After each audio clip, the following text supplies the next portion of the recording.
मराठी चित्रपटसृष्टीतील दादा कोंडके हे एक अष्टपैलू व्यक्तिमत्व.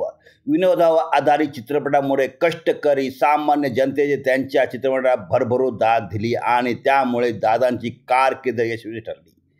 सोंगाड्या ही दादांची पहिली निर्मिती. या चित्रपटातील त्यांच्या नाम्याच्या भूमिकेने त्यांच्या जीवनाला खऱ्या अर्थाने वेगळे वळण दिले. या भोळ्या नाम्याने दादांना रातोरात यशाच्या शिखरावर नेऊन ठेवले.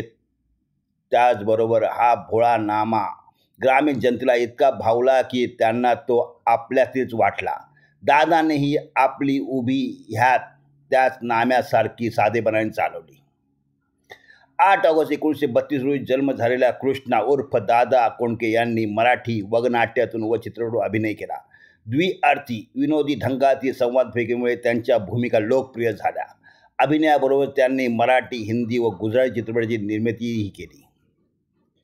वसंत सबनीस लिखित विच्छा माझी पुरी करा ह्या नाटकामुळे ते अभिनेता म्हणून प्रसिद्धीस आले. 1969 मध्ये भालजी पेडणेकरच्या तांबडी माती चित्रपटाद्वारे त्यांनी मराठी चित्रपटसृष्टीत पदार्पण केले. या चित्रपटातील दादावर चित्रित झालेले जीवा शिवाची बैलजोडी हे गाणे आजही मोठ्या आवडीने ऐकले जाते. तांबडी माती पाठोपाठ आलेल्या सोंगाड्याने दादाचे संपूर्ण जीवनच बदलून टाकले. सोंगाड्या ही त्यांची पहिली निर्मिती होती. यानंतर दादाने मागे वळून पाहिलेच नाही. स्वतःच्या कामाक्षी प्रोडक्शन या चित्रपट निर्मिती कंपनीतर्फे दादांनी 4 हिंदी, 1 गुजराती चित्रपटासह एकूण 16 चित्रपटाची निर्मिती केली. एकटा जीव सदाशिव, आंधळा मारतो डोळा, पांडू हवालदार, तुमचं आमचं जमलं, राम राम गंगाराम, बोट लावून तिथं गुदगुल्या, ह्योच नवरा पाहिजे, आली अंगावर, मुका घ्या मुका, पळवा पळवी, येऊ का घरात व सासरचे धोतर असे एकामागून एक सरळ चित्रपट त्यांच्या कामाक्षी प्रोडक्शनने प्रदर्शित केले. राज कपूर व यश चोपडा, सुभाष घई आदीचे बिग बजेट चित्रपटसुद्धा काही वेळा तिकीट खिडकीवर कोसळले. तथापि सलग 9 रौप्य महोत्सवी चित्रपटाच्या निर्मितीमुळे त्यांची मात्र गिनीज बुक ऑफ वर्ल्ड रेकॉर्ड्समध्ये नोंद झाली होती. दादा आपल्या सहकलाकारावर विश्वास टाकत त्यांच्या कामाशी प्रोडक्शन टीममध्ये वर्षानुवर्ष उषा चव्हाण या अभिनेत्री, राम लक्ष्मण यांचे संगीत, महेंद्र कपूर व उषा मंगेशकर पार्श्वगायक होते.